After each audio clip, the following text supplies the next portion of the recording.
Hi there. Welcome to History in Retrograde. This is the podcast where we use the ancient art of astrology to help us better understand the past. I'm your co-host, Chandler O'Quinn, and joining me live via satellite is my mom. Hi, Mom. Hi, Chandler. How are you? I'm doing very well. Are you ready to begin another grand experiment? I am very ready. I'm very excited to see who you've come up with this week. All right, let's give it a whirl.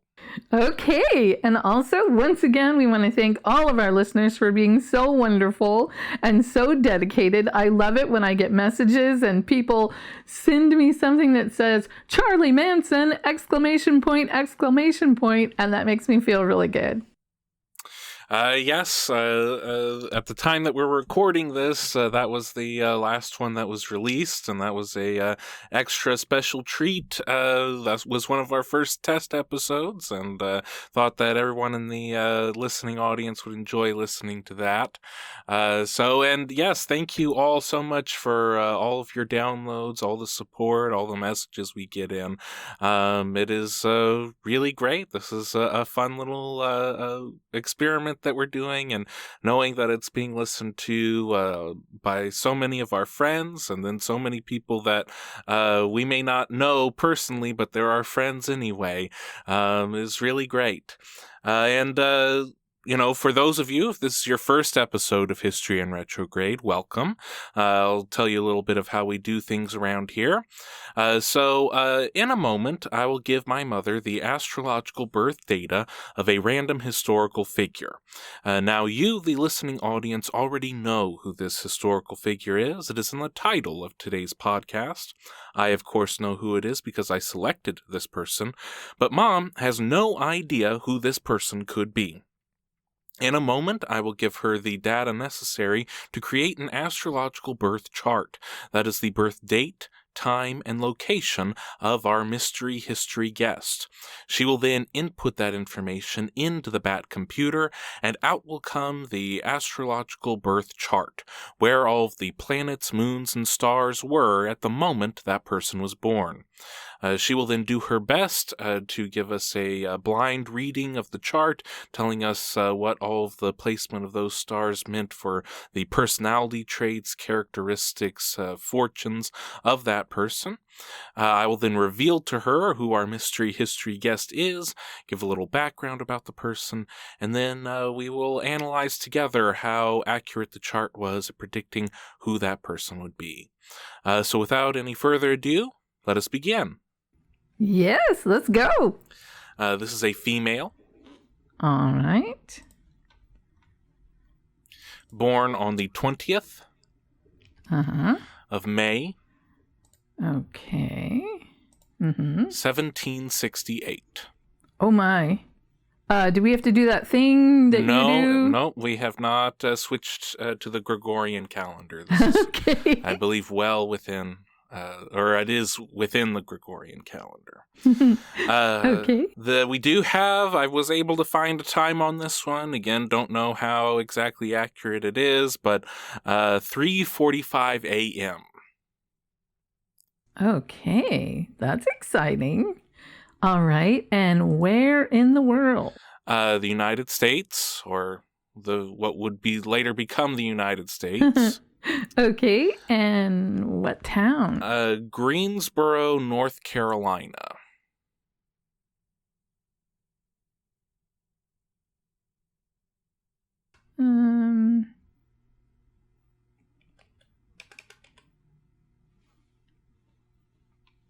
Why am I not getting this to come up?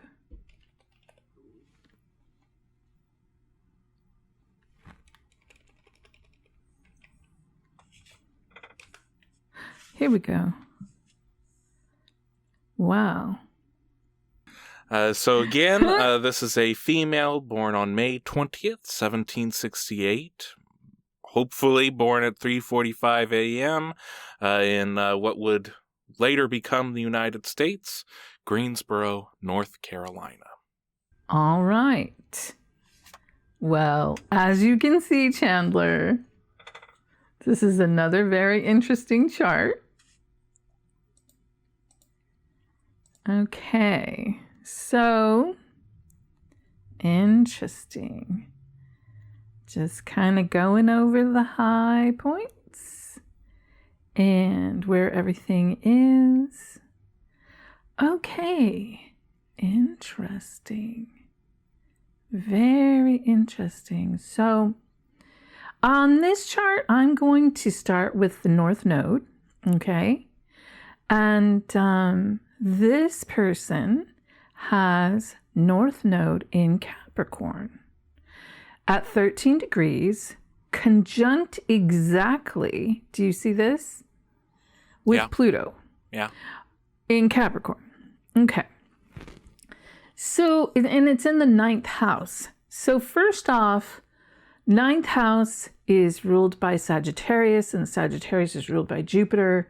So 9th house is the house of higher education, travel, dogma, religion, religious beliefs, philosophies, all of these things. So straight off the bat, this person with North Node conjunct Pluto, which is power, right, in the 9th house, I would think that this person would have some interaction with perhaps philosophies or religion. Somehow this has, if this person is following their North Node, then there would be control there because Saturn rules Capricorn and Saturn is control. And in that 9th house. So let me continue to move around and see what we find. So considering that 9th house and considering that North Node, right? And then we have, this person has an ascendant in Taurus. So, okay, ascendant in Taurus can be, because Venus rules Taurus. So Taurus people can be very, very, very hard-headed. And sometimes it isn't so much that they're, that they have issues or they're very, obstinate, outwardly obstinate. It's just that they tend to get going in a direction and nothing is going to stop them until they get to wherever it was they started out for. They don't even really change their mind along the path. They just go one step in front of the other until they get to that. Also, a person with Taurus rising could be considered a very strong person, I mean, the downside of that, or not the downside, but the other side of that would be because it's ruled by Venus, they could be, very pretty or very beautiful, very alluring. But the other side is also with that Taurus rising, this could be, a big person. This could be a person who is strong, physically strong, And this person has Sun at 29 degrees Taurus and Mercury at 13 degrees Taurus, both in the 1st house. So whenever you have a planet that is at 0 or 29 degrees, it's very significant. It adds like more to it. It's like extra. So this person has Sun in Taurus at 29 degrees in the 1st house. So that's almost, it is on the cusp of Gemini, absolutely on the cusp of Gemini. So this person could have Gemini traits, all right? This person could be a talker. This person could be a very dynamic speaker of some sort because they have Mercury in the 1st house, which is communications, and their Mercury is in Taurus. Mercury in Taurus would give them a firm handle and grasp on, how they communicate. They should be very how to have a very like if it was an ox, right? Because Taurus is a bull, they would communicate with strength. You know what I mean? That should be the way it is. if we have the birth time right. Okay, so we might, we have to go along with that since this was such an early time. So then second house is Gemini, and second house rules, belongings and finances and things like that. And there's no planet there, but we have, Gemini rules that house. So it's possible that this person could have some interesting ways of dealing with their finances, because Geminis are not necessarily known for being super materialistic. They can be, but they're not. The Geminis are more cerebral. So, they're more about the experience, like whatever they're experiencing. So maybe this person enjoys the way they make their finances through experiencing things. Okay, third house has Saturn in Cancer at 2 degrees, which is still on the cusp of Gemini. So here we still we have Gemini sort of, coming up into the first house because the sun is at 29 degrees, which is right on the cusp. And then we have that second house of finances with this person kind of, earning their finances and treating their finances very mercurially, right? And then we have Saturn in Cancer at only 2 degrees Cancer. So that comes back into that second house feeling, So somehow this person, although their Saturn is in Cancer, which is very nurturing, learning, Cancers are very intuitive. Cancers are very naturally psychic. Cancers are very healing people. They will feed you. They will, nurture you. They're very nurturing for the most part. And, the Saturn, Cancer is ruled by the moon. So it's kind of mothering, right? Learning the lessons of all the Cancer things, but also that Gemini stuff in there, which gives it a little bit of kick, a little bit more excitement. Geminis can be, they like a thrill. They like a little bit of thrill. And so now, then we go to the next section, which is fourth house, and she has moon at 23 degrees Cancer. So now we have this Cancer conjunction by sign, not by degree, okay, because this is only 20, and you need to have an orb of like 5 by degree. So here we have moon in the fourth house, which is mother, okay, and the moon rules Cancer. So here we should have a very nurturing person, or maybe their mother was very nurturing in the home, and that this person's home should be like a nurturing place to go. Like people in this person's environment would feel comfortable and comforted. Is any of this making sense so far? Yes. Really? Okay. Oh, I'm always so surprised. Okay. So here also, fourth house changes to Leo here. You see this? Mm-hmm. So we only have a few degrees in Cancer because we have right here the first house cusp, and then the second house cusp is Gemini. The third house cusp is actually still Gemini, right? By the way this works, okay? So then we have this short piece, even though the third house cusp is Cancer, then not too long into that, because this is 23 degrees, we have it changes to Leo. So here we have a person who is nurturing and motherly in the home, but also we have this Leo on the fourth house and fifth house cusp, okay? Because Leo comes in here at the fourth house. So we have some Leo things in the fourth house. So I don't know if this person has anything to do with Leo things. Maybe,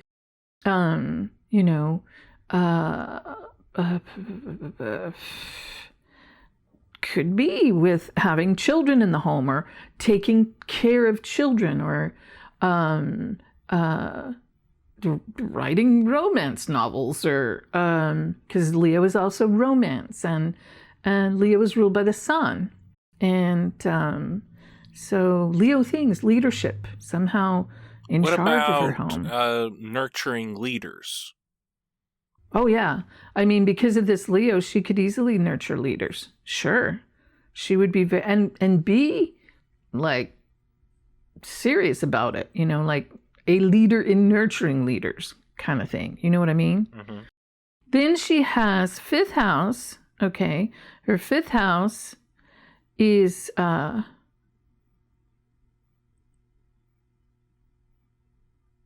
I trying? Virgo. My brain just went away for a second. Sorry about that. Brain went, what? And so, because I'm looking at the way these house cups are, and they're a little bit different, right?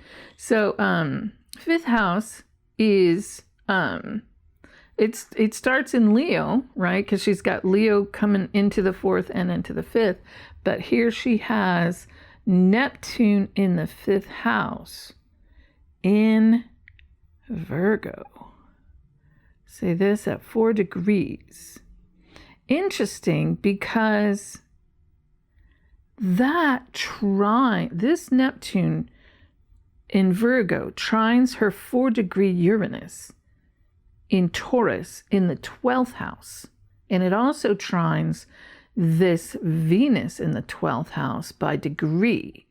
Oh, I don't normally get into trines, but I just noticed that and I was like, oh, that's interesting, because it's trining something in her 12th house, right? And Neptune is illusion and psychic ability, and downside can be drug addiction, alcohol addiction, and insanity. It can be insanity because it can go too far. But her Neptune is in Virgo, which is sort of like that's the opposite. Well, it is literally the opposite, because Virgo is the opposite of Pisces, right? So having Neptune in Virgo is kind of like those don't go together. Like her Virgo wants to organize it, right? Like she wants to organize her creativity. She wants her creativity to be organized and precise. And maybe, I mean, she has some interesting ways of creatively, I want to say communication, because Virgo is communication, but it's also healing and health, right? So this person could have some interesting ways or inventive ways of healing people or something along that line. But it's in the fifth house, right? So it's children and creativity and hobbies and things like that. Also, this third house is also siblings and lower education, like grade school, that kind of thing, where this person has Saturn there, which could make her like a teacher, could be in Saturn in Cancer in the third house. So something along that line. Then we have Jupiter in Libra in the sixth house. Well, that's always pretty. And Jupiter is ruled by, Jupiter is, never mind. I don't know what's wrong with me today. I know Mercury is direct, so it's not that. But my brain just keeps going off in all these really colorful ways, like, ooh, Jupiter and Libra, and woo, it's very pretty. So, okay, sixth house is work, okay? And her sixth house, she has Jupiter in Libra in the sixth house. So this is wherever Jupiter is, it's more, right? So Jupiter is going to expand whatever it is. And in this case, it's expanding her work in Libra, which can be like a negotiator, or, I mean, it could be a lawyer, but I doubt that this woman was a lawyer then. But somehow her work deals with things that are ruled by Venus. So could be pretty things. It could be a writer, but of pretty, something pretty that she has very good luck and fortune with her work, and her work should be something that she likes, something that she enjoys. Okay, she has her 7th house cusp is Scorpio. She doesn't have any planets in that house. And her 8th house is Sagittarius, and she doesn't have any planets in that house. And her 9th house, as we discussed, is this very interesting, intense control direction having to do with philosophy and religion and power there, or some sort of constant upheaval, because Pluto is going to be death and rebirth, or power, or a combination of those. Okay, then her midheaven is 22 degrees Capricorn. So whatever her career was, it's connected to this 9th house, or whatever, career a person in this day and age could have had, is somehow connected. She's very serious about her philosophies or religion, dogma, unless she's just a world traveler, some sort of explorer, maybe. That's possible. It's now, very rare. you've said in the past that Pluto takes a very long time to move. So this, would this be something that a generation of people would have Pluto in a similar, acting upon them in a similar way? A generation of people would have Pluto in Capricorn, okay, but it wouldn't fall in their 9th house. It only falls in their 9th house if they have Taurus rising. So in this situation, yes, it is very generational, because it does take years. We just had, Pluto is in Capricorn right now. And look at the state of things, because it's about control, politics. Well, not Pluto, but Capricorn is about control and politics and organized religion. And it's all about control. Everyone who is in control of the world. There's a great upheaval happening as we go into Pluto in Aquarius, which is coming up, I want to say 2023. Well, we're very close. We're like at 26, 27 degrees Pluto in Capricorn now. So all this time that Pluto has been going through Capricorn, we've had just all kinds of upheaval in control. And so Pluto in Capricorn is about control. And so this person would have needed control of whatever, okay? And because it's control in her direction, right? But it's in the 9th house. So it's philosophies or travel or, something like that. So then her 10th house is Aquarius, but she doesn't have anything in there. But if she had a career, it would be with like technology and futuristic things and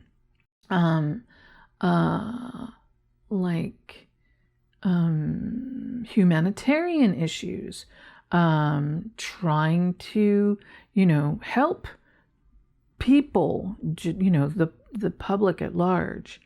Then she has Pisces on her 11th house, okay, and she has Mars conjunct Chiron there by sign, not by degree. So her Mars is at 10 degrees Pisces, and her Chiron is at 19 degrees Pisces in the 11th house. So somehow her direction, her drive, her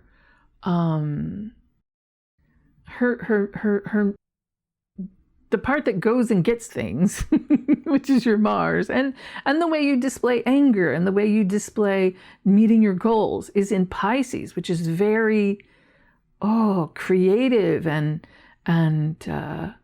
watery and using your imagination and just really creative. That Mars in Pisces would be really creative. But Chiron in Pisces is a healer.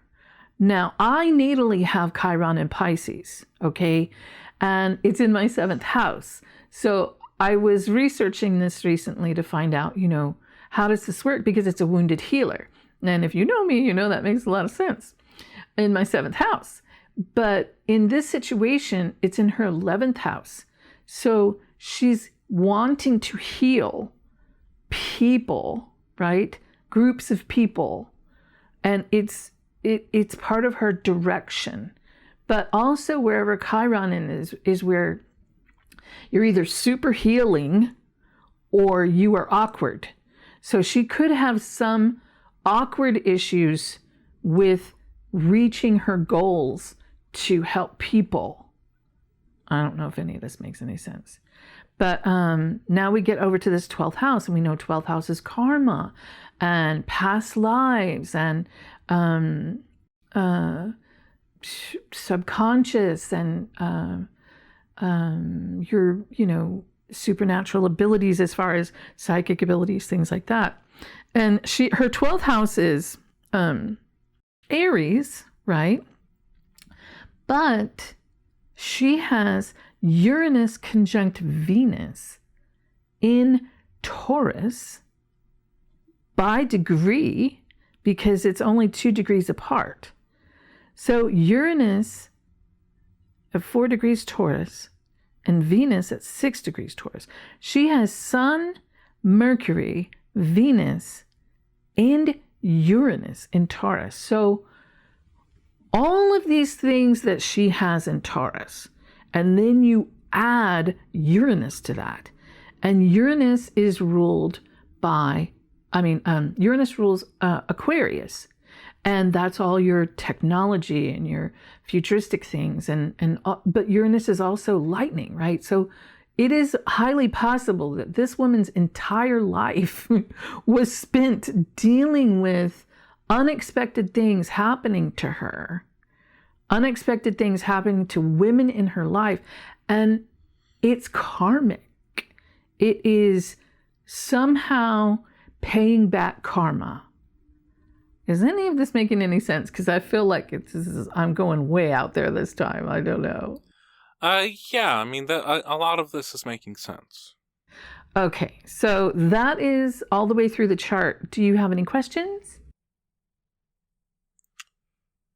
Yeah. Can you tell me a little bit of what her parents might be like? Well, it looks like her mother should have been very nurturing in the home. She should have been a very nurturing mom and be very home, very, very interested in the home. And even if we went to this Leo part, where it changes to Leo, that would make, all that 5th house, mother, children, that whole thing. Her father, she has Sun in Taurus at 29 degrees. That 29 degrees is always, a degree of sorrow. Degree of sorrow. So there could be something with that father, But as a Taurus, he could have been very, manly, very, very stubborn and set in his ways, But this is her sun and her moon. We don't know what her parents were by sign or what their charts were, but you look to the sun for the father, you look to the moon for the mother, so. How would men see her? Well, I would think with her having, her Venus is so close, right? Her ascendant is 7 in Taurus, and her Venus is right there, right? Which is almost like having Venus in the 1st house, right? Except she has Venus in the 12th house. I would think on the upside, she was very beautiful, right? And very pretty, because Venus rules Taurus, so Venus is the goddess of love, right? So I would think she was very pretty, but Taurus rising can have like that mountain woman thing where she could just, run a whole team of horses into the middle of a battle and feed everybody or something. I don't know. It could go that way. Either way, Taurus rising, she's going to be stubborn. Okay. And I don't know, a lot of men like stubborn women. Can you get any sense of whether this would be an introverted or extroverted person? It's her Mercury is in the first house. So that is, kind of your communications. It's in Taurus, so, she could be. I don't think she's an introverted person, but, she does have Moon in Cancer in the fourth house. It's possible she could be introverted, but she has these other things, in her chart that tell me that, I don't know though, because she's got this Mars in Pisces, which is very creative, and that could be contemplative. She's got this Moon in Cancer, which could make her, contemplative. But man, this Taurus rising, you're not usually shy with that. It could go either way. Okay. What kind of man would she be attracted to for a romantic partner? Okay, so whenever we look for that, we look to the Mars in someone's chart. So she actually would not be looking for a man that was super macho, She would be looking for a man that would be more creative and probably talented in a way that is like, Piscean talent, like a musician or a poet or something like that. Someone who deals more with their mind than their fists or their weapons, But she does have Chiron there, so I don't know. It could change things a little bit. Okay. How would she decorate a house? Ooh, I think her house would be pretty. I think this fourth house, because she's got this Cancer and this Leo there, I would think her house would be very homey and, maybe even kind of showy, because she's got some of this Leo here, right? So Leos are not ones to hold back. They do like some extravagance, some drama. Maybe it's not only nurturing, but a little bit dramatic. Okay. You touched on this a little bit, but I'll ask directly. How would she do with finances? She doesn't have anything in her second house, but she has Gemini on the second house. Now, Gemini is ruled by Mercury, but so is Virgo. Now, if you ask me if she had Virgo here, I'd be like, oh, well, she's very on top of that. That's very accurate to the penny, I would say. Geminis are not so, all about the finances. Again, Geminis are more about the experience. They like to experience life. And they're very airy, so they don't necessarily worry a lot about finances. Somehow everything works out. And so I don't think she would be super intense about her finances. Okay. How would she handle a social conflict? If friends are not getting along, what would she do? Okay, so we're going to go to the 11th house for that, for groups of people.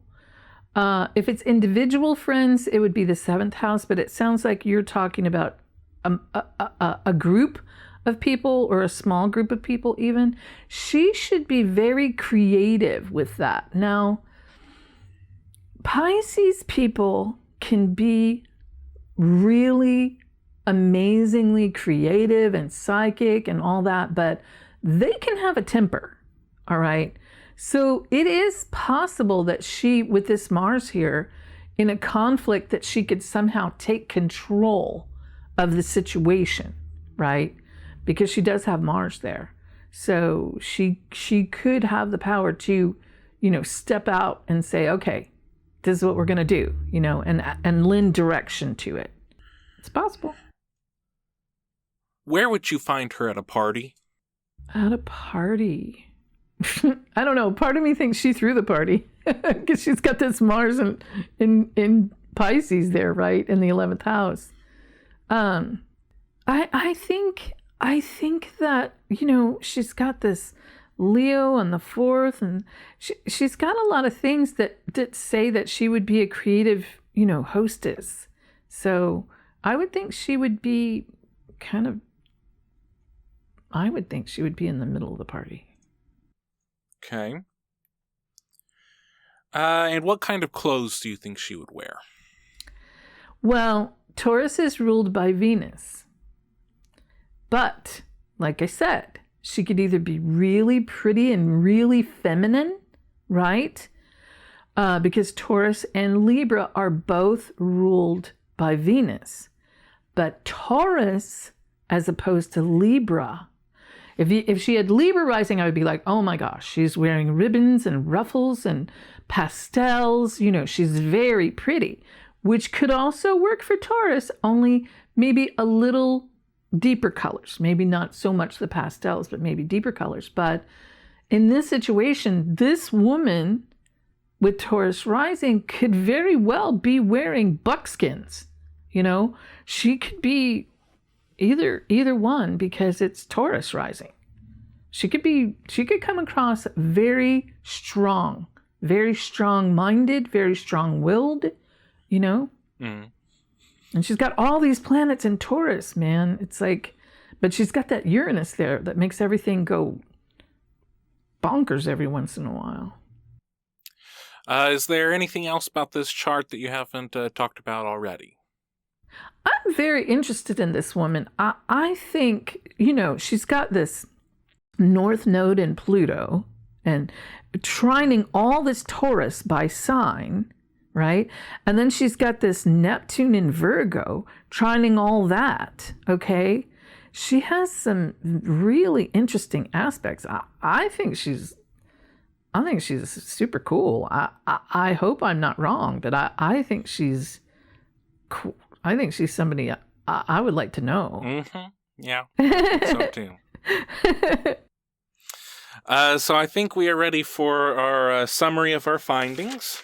Okay. So first thing you said was that there's interactions with philosophy or religion. Mm-hmm. Hard-headed, very pretty, beautiful, alluring, talker, dynamic speaker, communicate with strength, interesting ways of dealing with finances, intuitive, nurturing, mother was nurturing, home was a nurturing place to go, taking care of children, possibly nurturing leaders, a leader in nurturing leaders, wants creativity to be organized, work deals with pretty things, luck and fortune with her work, constant upheaval, career in helping people, really creative, wanting to heal groups of people, that is her direction in life. There could be awkward moments in achieving that goal. A life spent with unexpected things happening to her and happening to women in her life. Mother was very nurturing. Father is somewhat connected to sorrow, could be very stubborn. She is very beautiful, but could also be more rugged. She is stubborn, not an introverted person, not looking for a macho man, want a creative, talented man, a pin over the sword, cerebral, works with his mind, kind of a romantic partner. Would have a very pretty house, would be homey and comfortable, but would be showy, extravagant, and dramatic. Not too worried about finances, not concerned about finances. Very creative, solving social conflicts. Takes control of social situations. In a party, she would probably be the one hosting the party. Really pretty, feminine, but would wear strong, bold colors, not pastels, but could be wearing buckskins. Does that all sound correct? Yeah, it does. I mean, I know it's very, there's a lot of opposing things there, but when you're dealing with a Taurus woman with all this Taurus, she can go the gamut. So she can fit in anywhere, Now, I also want to say that this third house, this Saturn at 2 degrees Cancer, Saturn in the third house there could be some situations with siblings. Something about, because third house is also communication, so it can be some lessons to be learned with any of those things that have to do with third house, which is ruled by Gemini, which is communications and also siblings and so those kind of things. But yes. And what about the siblings? There could be control issues with siblings because it's Saturn, and Saturn is about control. But it is it's in Cancer, but it's also early degree Cancer, so it's enough to be in the cusp of Gemini. So something along that line could also be the situation. Nurturing, maybe needing to nurture siblings or something like that. Some responsibility about siblings, maybe. Okay. Would you like to know whose chart you've been reading? Yes, I would like to know. This is the astrological birth chart of Dolley Madison. Oh, that's awesome. Oh, okay, I just got chills with that. That's very good. Oh, that's so good. Oh, I can't wait to hear what you have on Dolley Madison. I'm very excited. So Dolley Madison technically was the 4th First Lady of the United States, but many people consider her to be the first First Lady of the United States. She is responsible for setting many of the traditions and really creating the role of what the wife of the President of the United States does. She was married to James Madison, who is the 4th President of the United States. He is also really credited with being the writer of the Constitution. It is his writing more than anyone else that really made that document. So Dolley Madison was born Dolly Payne on May 20th, 1768 in North Carolina. She was born to Mary and John Payne. And Mary came from a Quaker family, and once John married Mary, John converted into the Society of Friends, also known as the Quakers. And even the Quakers were very influential in the early founding of America, and very strict in how they would accept people. It actually took a number of months for John to be accepted into the Society of Friends, but once he was a devout Quaker. They lived in sort of a strict household. The Quakers did not believe in having a lot of elegant things, in having a lot of extravagant things. And they lived in plantations in North Carolina and in Virginia, and they made their livelihood off of these large farms, using enslaved people to do all of the work on these farms. After the American Revolution, John followed the edicts of the Quaker religion. The Quakers said that slavery was wrong and should be abolished, and so John freed all of his slaves. They then moved from Virginia to Philadelphia. Philadelphia was not only the sort of center of Quaker life, but it was really the center of the nation. Philadelphia was the capital of the new United States of America. And it was the biggest and most prosperous city in this new nation. So Dolley Madison moved there with the family when she was 15 years old, and she experienced Philadelphia through Quaker eyes, but was already turning her head towards the fine shops and the elegant hats on display and all of the refineries the refinement that comes with being in America's most prosperous city. In 1788, her father had some bad business dealings, and he had to file for bankruptcy. He could no longer pay for his debts, and because of the way that all of that went down, he was actually expelled from the Quaker religion. This had a profound impact on him. He really just started drinking himself to an early grave, and would just he barely even got out of bed. This forced her mother to actually open up a boarding house to take in travelers just so that they could make ends meet. Prior to her father's death, he arranged for her to be married to a young lawyer named John Todd. So in 1790, she married Todd. They would have 2 sons together, John and William.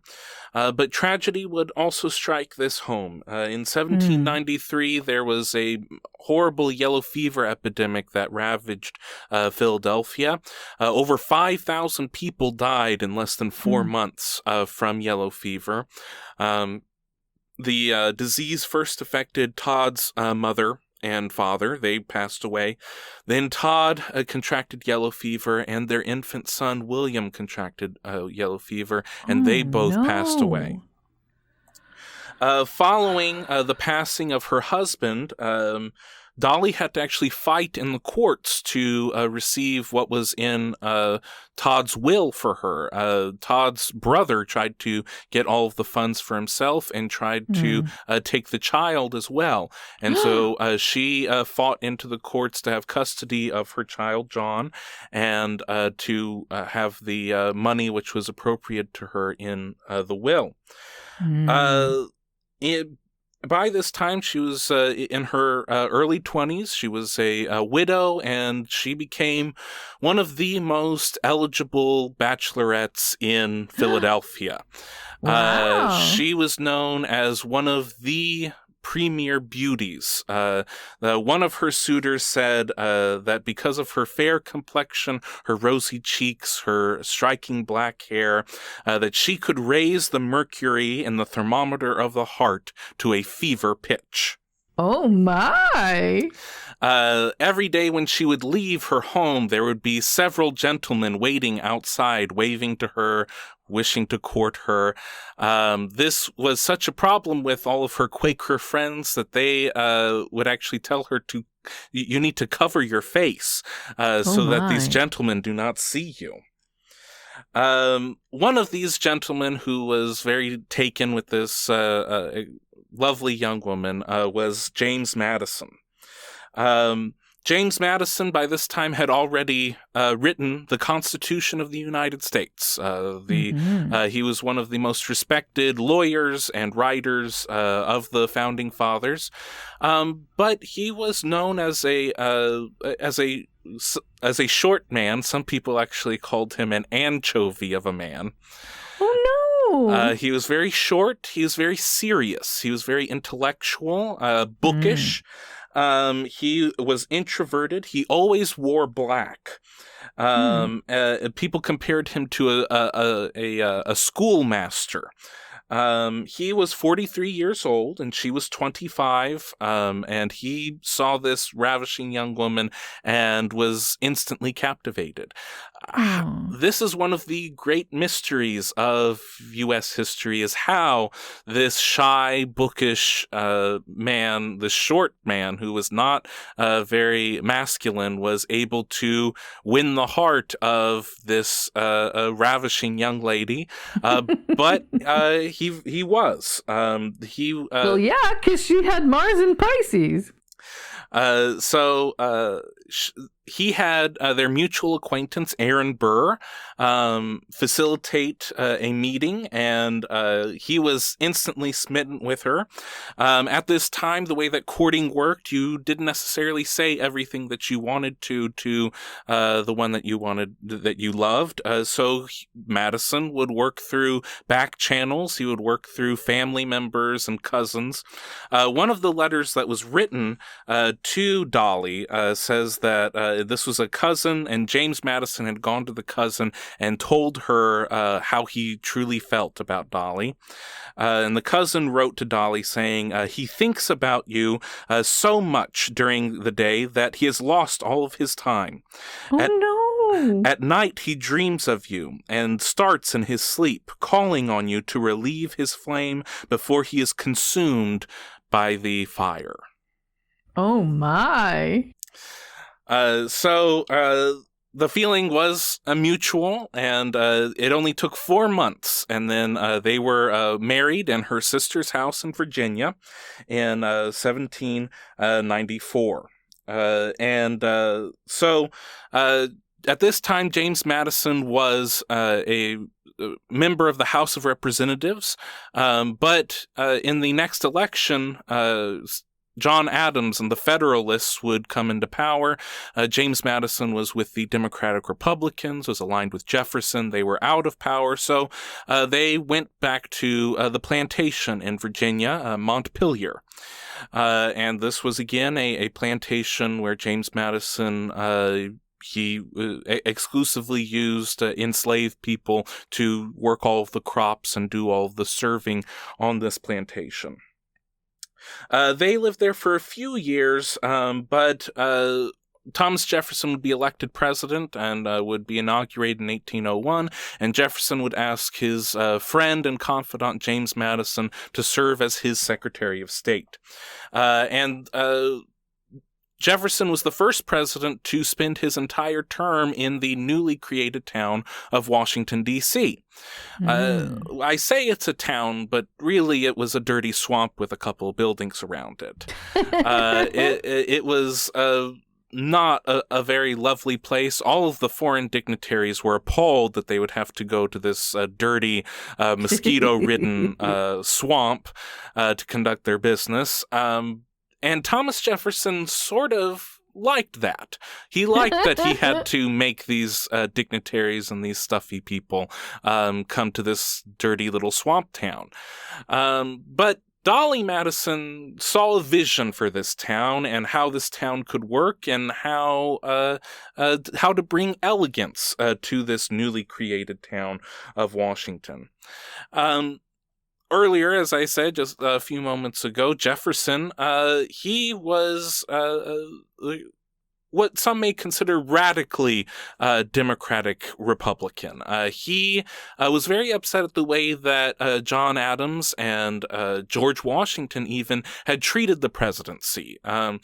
They had wanted to give some of the royal dignity to the office. They wanted, George Washington never shook hands once he was elected president because that was beneath him. Oh my. And Thomas Jefferson was appalled by this, that he wanted the president to be just another human being, just another person. And so he included this in the way that he handled foreign dignitaries.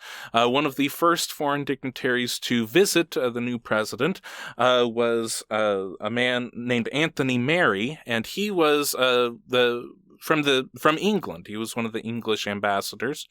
Thomas Jefferson made a point to greet the man wearing his bathrobe and slippers.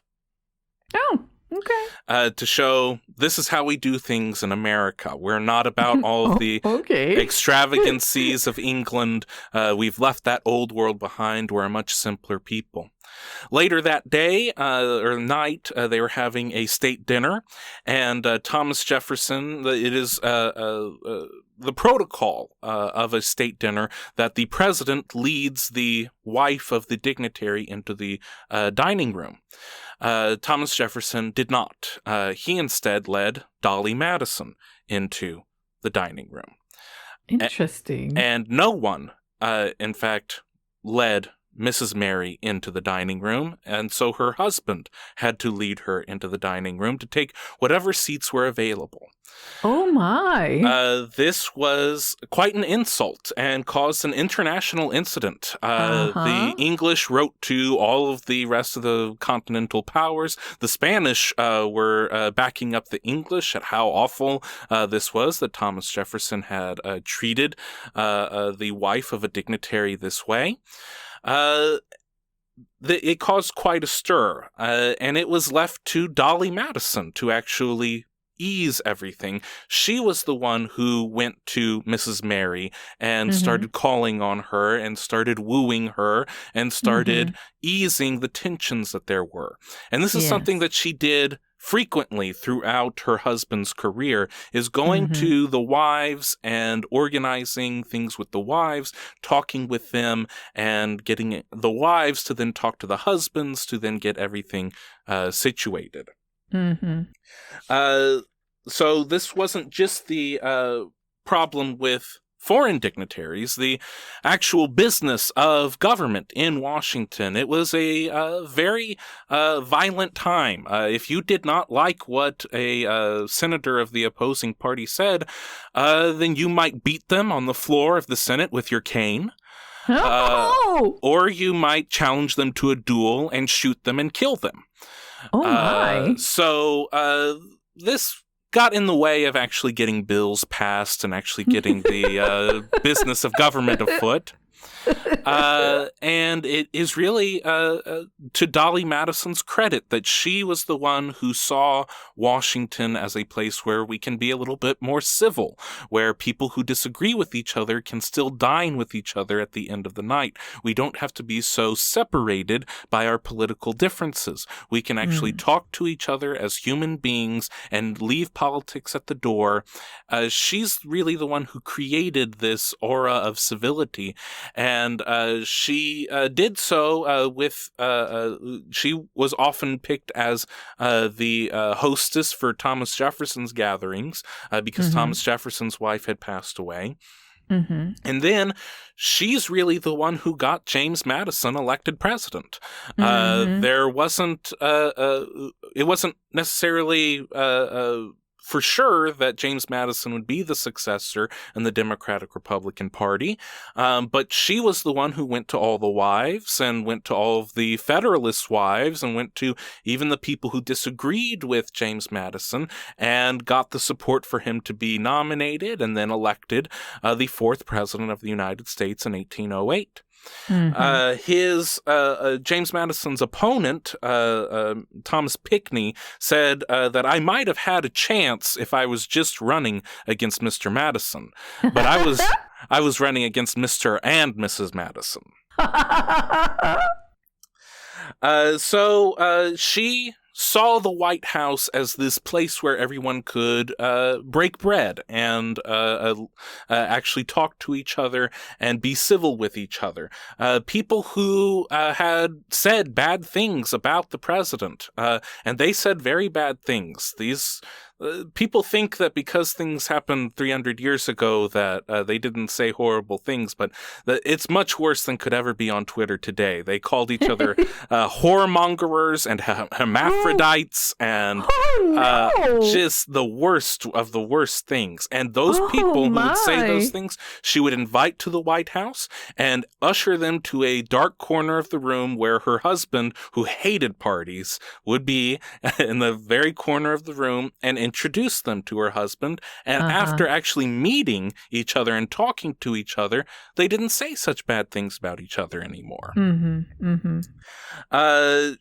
The White House, this executive mansion, people weren't exactly sure how it was supposed to be decorated. Thomas Jefferson was the first president to actually start his presidency in the White House, and he furnished it with all of his own furniture. He just brought everything from Monticello in, and then he took it back with him. So instead of treating this like a studio apartment, Dolley Madison wanted to see the legacy of this executive mansion. And so she worked with the architect of the whole town of Washington, Ben Latrobe, to design the furniture and the furnishings and the drapes of the White House.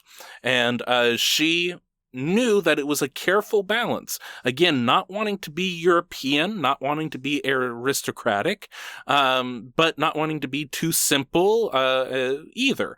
And so she chose motifs from Greek and Roman furniture to show that the United States were the inheritors of the Republican ideas. And she loved having very stark, bold colors, red velvet drapes, which Latrobe did not want at all. He thought that was way too gaudy, way too extravagant. But she was the first lady, and so she was going to get red velvet curtains. And the placement of George Washington's portrait was also very important in the decorations of the executive mansion. These parties that she would hold in the White House with all of her friends and enemies and the wives and everyone, so many people would come that they would actually be called squeezes, because you'd be shoulder to shoulder with these people, and she would be the consummate hostess, going from person to person, making sure everything was okay, and asking how their families were, and making them truly feel that the First Lady of the United States cared about them individually. And it truly did a lot to try and ease tensions in Washington. Also, she's really credited with the popularity of ice cream. Thomas Jefferson did very much like ice cream, but Dolley Madison made sure to serve ice cream at nearly every social occasion, and her favorite flavor of ice cream was oyster. Oh. Mm-hmm.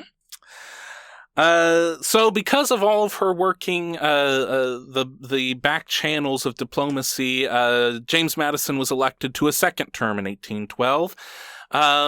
But things started to, the tensions between the United States and Great Britain really started to rise again during this time. Great Britain was involved in fighting Napoleon, and they needed ships, and they needed sailors in order to do that, and so they just took ours. They would find United States ships, and they would board them, and they would kidnap our sailors and make them be British ones. Okay. We were not too happy about that. No. And so in June of 1812, we declared war on Great Britain. This was, again, the most powerful army and navy on the face of the planet, and we were not, very much not so. But what was great was that they were very busy still fighting Napoleon until they won. And then they decided that they were going to come and teach us a lesson. And so the British arrived, and they made their siege of Fort McHenry. That's where we get our Star-Spangled Banner from. And then they marched up or sailed up the Potomac and came to Washington, D.C. And it is at that time that James Madison became the only president in United States history to personally lead troops into battle in the defense of Washington. It was a fiasco, and they all had to run away. And then so the British marched promptly onto Washington, D.C. They were coming towards the White House. They had sent word that, or somehow word got to Dolley Madison to leave, and she did not want to leave without her husband. But it soon became evident that she needed to leave as quickly as possible. She, of course, knowing what these symbols meant, she didn't want one part of the White House to be taken to London and paraded down the streets of London as a trophy. So she made sure that the silver and the china and certain parts of the White House were secure. One of the most important things was the portrait of George Washington. She definitely did not want this portrait to be paraded down the streets of London as a trophy. Yes. She would not leave the White House until it was taken. They tried to unscrew the frame from it was screwed into the plaster of the house, and that was taking too long, and so she ordered the frame to be broken, and the canvas rolled up, and it was taken away by wagon. And only after it was safely taken away did she she then leave herself. The British were just moments behind. They came into the White House and they saw that dinner was on the table because they were planning to have dinner that night. So the British officers treated themselves to dinner in the executive mansion. They toasted Dolley Madison. After they finished their dinner, they then burned the White House. Yes, they did. And burned many of the buildings in Washington. What is really interesting is that a storm came just a few minutes into the burning of all of this, and it deluged rain for over 2 hours. So a lot of... a significant portion of the fire was taken out by rain. And so there was still a little bit of a town left after the burning. But it was still significant enough damage that there were lots of congressmen and senators who didn't want to make their capital out of that dirty swamp anymore. They wanted to go back to Philadelphia where everything was nice and maybe they could find a lady that looked like Dolley Madison. So, in fact, one of the first votes to say what would happen to the capital was overwhelmingly, let's go to Philadelphia. But Dolley Madison is the one who really campaigned for that would be the ultimate victory for the British, is that the British burned our town and we didn't have a town anymore, and that was no longer our capital. We have to rebuild. We have to make Washington our capital, and she won out, and Washington remains the capital of our nation to this day. Things were rebuilt. All of that wonderful furniture that she had manufactured, she made sure that the furniture was manufactured by American makers. She didn't want Europeans making the furniture in the White House. That was all burned. So she then had to go through and do all that process all over again, which she did. And there are many items of the White House that are there today because of her. Following the war, the United States still existed as a country. There is many people can debate whether we actually won or lost, but the fact that we were still around kind of meant that we won.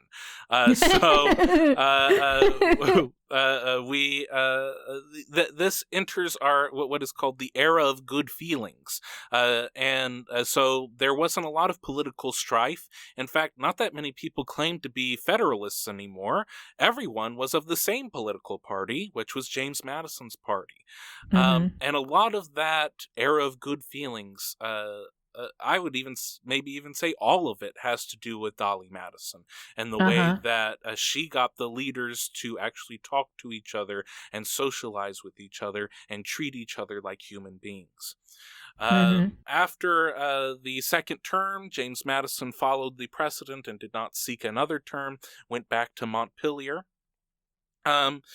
During this time, the surviving child that she had from her first marriage, John, he became a bit of a troublemaker.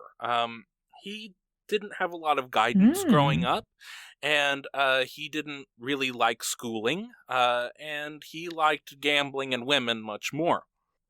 So he started to spend all of the money, and he would constantly be asking his mother and stepfather for more money so that he could continue his gambling. And at one point, he was, quote unquote, studying French from a woman who teaches gentlemen French. You can make that out of it as you will. The financial situation became so dire that when James Madison passed away, it was really only a matter of years before Dolley would have to start selling off pieces of Montpelier. In order to and at one point she actually gave her son control of the finances, and he sold furniture and sold all sorts of things to continue his habits. eventually, so many Wow. pieces of the plantation were sold off, hundreds of acres here, hundreds of acres there, and she was still in debt, that she did have to sell the plantation. She sold the hundreds of enslaved people. Some of them were actually ripped apart from their families.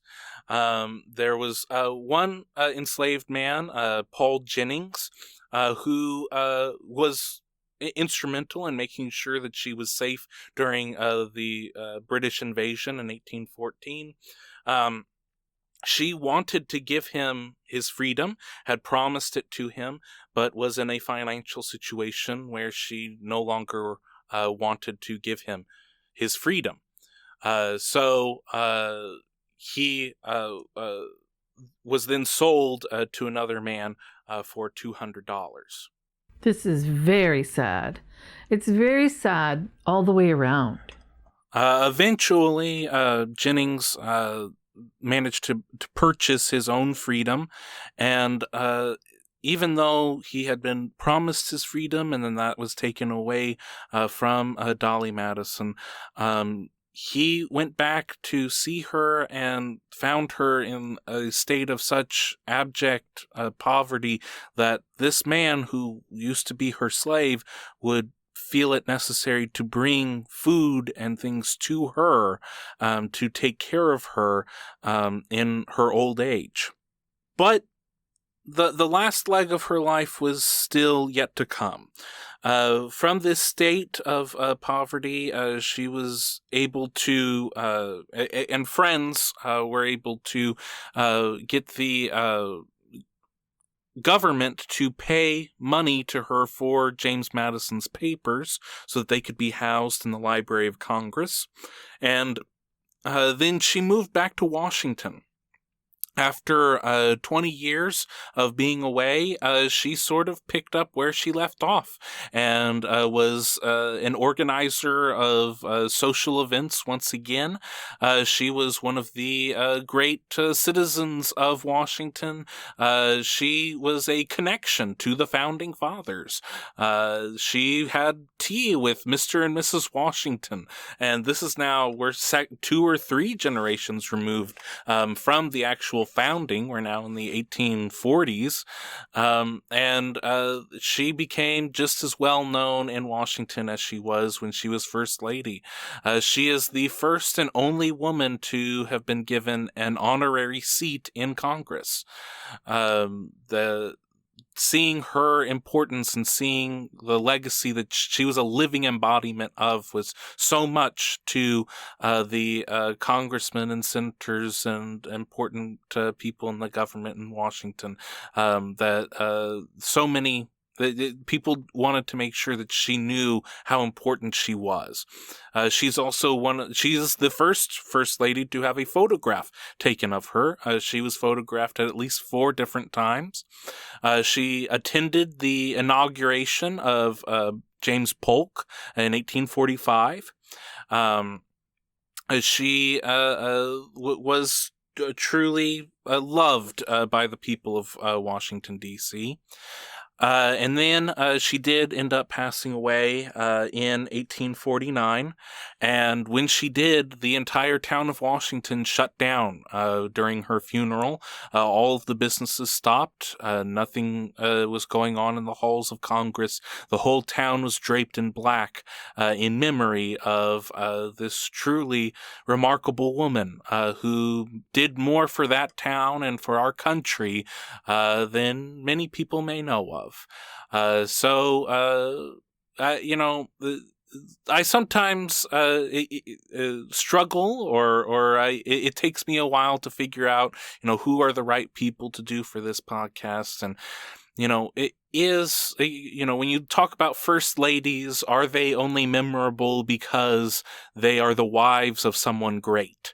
And I would argue that, especially for Mrs. Madison, her husband was great because of her. And our country worked and actually survived in great deal because of her efforts and what she did, and that we all owe a great debt to Miss Dolley Madison. Yes, yeah, absolutely. I agree. Wow. Okay. So, with all of this information, this wonderful information that you have brought forward about Dolley Madison, Chandler, all the ninth house, I kept thinking, well, okay, how is this? That was her dogma. The United States of America was her dogma. Okay. That was her direction. That is where she had control, her what she wanted to do was be the pillar of the United States of America. And I mean, her being a woman, this was her career, correct? The United States was her career. It fits right into the ninth house with the North Node and the Pluto there. It also fits in there that it would have death and rebirth in that situation. One thing that's very interesting astrologically is that the United States is having their Pluto return. Now, Pluto was in Capricorn when the United States was founded, and it has been in Capricorn for the last almost a decade. And so it is very interesting that you would choose her, and that this would be the time that you choose to do her chart and her history. Also, that sixth house, that Jupiter in the sixth house. So Jupiter is like Bacchus, in that, her job was to entertain. Her job was to feed and provide drinks and entertainment, right? That was her job. And she did it beautifully because it's in Libra. Okay. Her home was very dramatic. All right. The Leo is there, but also very nurturing. Okay. And then that 11th house with her Mars and her Chiron being there, and her being able to not only host all of these parties, but also, come into the negotiations with the people and make sure that things were negotiated. And then you had asked me, what would she look like? And I said, well, it's very interesting that her Venus is right there at 7 degrees, and her Venus is at 6 and her ascendant is at 7. So that's almost like having the ascendant in the first house. So she should have been very beautiful, right? Because if you have Venus in the first house, you're probably going to be really beautiful or very handsome. But all of this makes really perfect sense. And this sibling, the lessons with the sibling in the third house was also her first husband's brother, right? So there's a lot going on here that all makes sense. And I'm sure a professional astrologer could find all of these things. And this Neptune in Virgo in the fifth house was entertaining, very organized, entertaining, right? She was to the T. She had everything perfect, right? That would be a really interesting aspect of Neptune in Virgo in the fifth house. It's very, very, because she was entertaining, right? She wasn't a performer. She was entertaining all the people. She was providing the gatherings for all of them. So, right. Wow, this really makes a lot of sense. And this Midhaven, her career being, her dogma, her, she loved the United States of America. That's amazing. She was an amazing lady. It's unfortunate that, she let her child, run everything into the ground. That's very sad and very wrong. But, who knows what kind of karma they might have had. But wow, really good choice, Chandler. Very nice. And I left out one of my favorite quotes was in a letter that one of the fellow Quakers wrote to her when she was a young woman.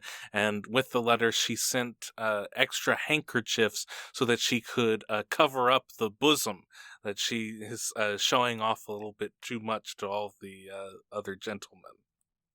Oh, no! Well, those dresses were somewhat revealing during that time. But I can't imagine the Quakers wore those. But, I don't know. But she must have been really beautiful. Because I know the photographs are not of her from then. But the portraits that we have are very striking as well. Yeah. Wow. I think on our scale of right on the money to way out in outer space, this is right on the money. This is who Dolley Madison was. And I think it answers a mystery that many people who don't know about the astrological part, many people wonder why James Madison? How did these two get together? And she was looking for a man like James Madison. She was looking for a more cerebral and a writer and a shyer person. And maybe one day in the future we will see how compatible they were. I have a pretty good feeling that they were pretty compatible. That is very interesting because her Mars, wherever a woman's Mars is and a man's Venus is what they're looking for. Okay. So you can also look at the sun and the moon and the opposite charts for heterosexual people. But that is, she might not have known that's what she was looking for. Clearly her first marriage was arranged. So she didn't have any choice in that one. Mm-hmm. But in this situation, all these suitors, and she chose him, and she could have had anybody. But that's the one she wanted. So, very interesting. And that is Mars in Pisces is very creative, a writer, a soft-spoken, Yeah, very interesting. Are there any other things that make more sense now that you know who it is? Well, with that Uranus conjuncting all of that Taurus that she has in her chart, things happening, out of the blue in her life. I mean, being attacked, that's kind of a big deal, and her, making sure that all the artifacts were kept. We have those artifacts now because of her, but she would have, but this is her karma. This is the lesson she chose to learn. If you believe in, reincarnation and you believe that we have soul contracts and we come back so that we can continue to learn our lessons, this is what she chose to learn. This is what she chose to do in this lifetime. And I think she did it really well. She was very good at it. Mm-hmm. That just about wraps things up for us. I want to thank you so much for listening to today's episode. And if you'd like to reach out, we're available on socials. We have all that information in the description of the episode. Also included in the description is a link to our PayPal account. If you are feeling generous, any little bit helps us with getting better equipment and growing the show, making a better quality show for all of you. I'd like to, again, thank you so much for listening. And as always, in conclusion, as long as your houses are in order and the stars are aligned, everything will be just fine. Everything is always going to be just fine. It always works out. So I also want to say thank you. And thank you so much to all of our listeners. We love you so much. You guys are so awesome. We love to hear from you. We love to hear your comments or your, just your exclamations about who Chandler chose. And we did that chart and it was really pretty on the nose. So you guys, if you can't do anything else or you don't have time, if you'll just share the link with people in your social media, that would be so awesome. And we really appreciate everything. We appreciate you guys being here, listening to the whole show.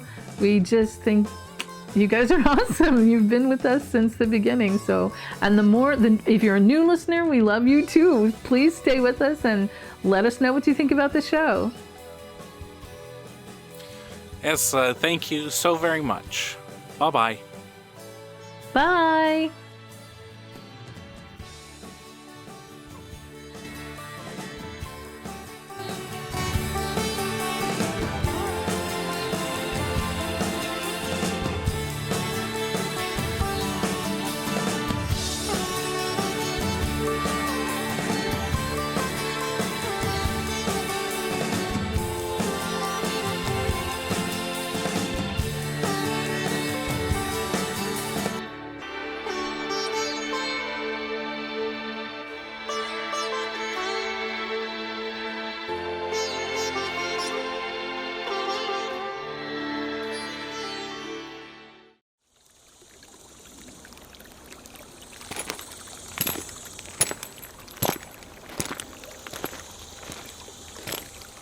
Salile Creek Studio.